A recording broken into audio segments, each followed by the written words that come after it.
Okay, Vikings, I want you to get photos of some vegetables, maybe a fruit or two, but it has to have a nice pattern to it. So be careful when you cut it, or maybe have someone else cut it. I don't know. Just be careful in the kitchen. So you're going to lay it on a white sheet of paper. If you don't have a white sheet of paper, go ahead and use your cutting board. Lay them flat and just take the pictures just like this. Get close enough where it doesn't blur, where you can get the fine detail. So it's just like that. So next we're going to go over editing. All right, the editing process. Those of you with the Mac, just do this. Just double click the image. It's going to open preview. Go to tools, adjust color, and edit your color here. The goal was not to have these shadows in here, and that's what I don't want, but oh well. I should have saw that when I was taking the pictures. I need new glasses. But anyway, look at how I'm making them a little bit more vibrant. Maybe play with the temperature a little bit. The tint, look at that. See how the tint, you can actually make it pop out a little bit. See, like that. Sharpness. Look how pretty that looks. Just like that. See, look at that detail. A little more sharpness, just like that. That'll work. So now, once you do that, you can save it. Let's put your watermark on there. Okay, remember how to do the watermark? Just click on that. There's your text right there. And now I'll just put Option G. Okay. Put it there or up there, wherever you want. If you want to change the color, double click it. Click on the letter A, click there, and pick maybe a light gray or something, just like that. Okay. File. Then you're going to export it as a JPEG. Okay, then save it wherever you put your files in.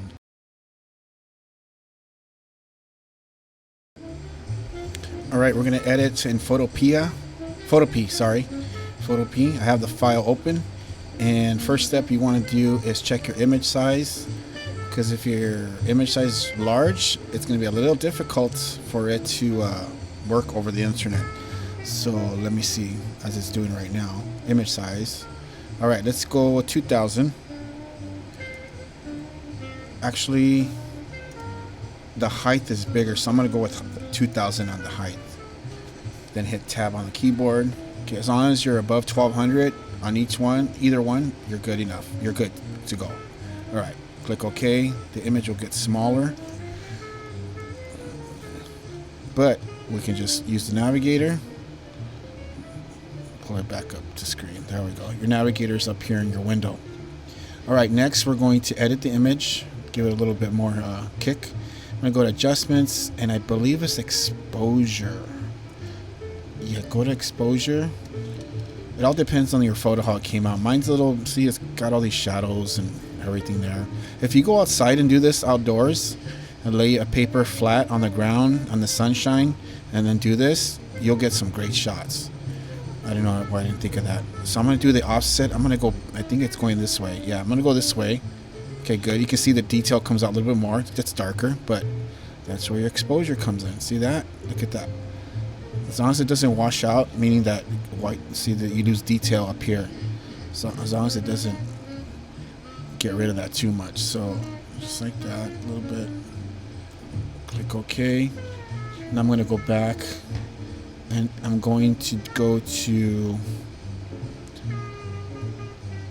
hue saturation. Move this over. And I believe, yeah, yours should be under master, but I'm going to keep it at red so I can pop out the, even though it's purplish, I'm going to pop out the reds. And there's a lot of yellow in here. I know that's part of the onion, but I'm going to take out some of that yellow. I don't know if I should, yeah, just there we go. Maybe I should wash it out, make it more lighter than that. So it's up to you how you guys want to do it. See, I'll do it that way. I'm going to click OK, and I'm going to do one more image, adjustments, brightness and contrast. And let me pull up the brightness just a little bit, see what happens. It's all trial and error, guys, so whatever how you do it, as long as you're learning how to use these tools. And the contrast just a little bit. All right, cool. Click OK, and then I'm going to go to filter. I'm going to use unsharp mask, meaning that it'll go in there and you can see some detail. Oh, it's already at 100. I don't know why it jumps to 142, but look at that. It gets really grainy that way. I don't want that to happen, so I'm going to move that over a little bit. Then you can kind of play with it.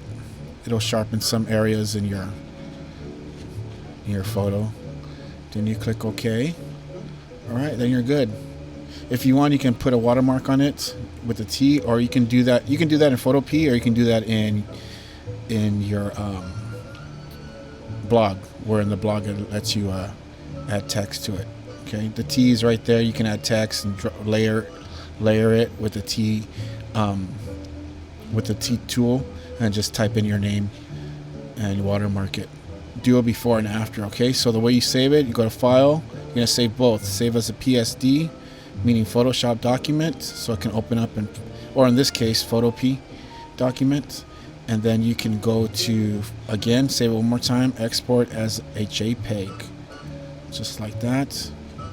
And then you're gonna save it just the way it is. Click save.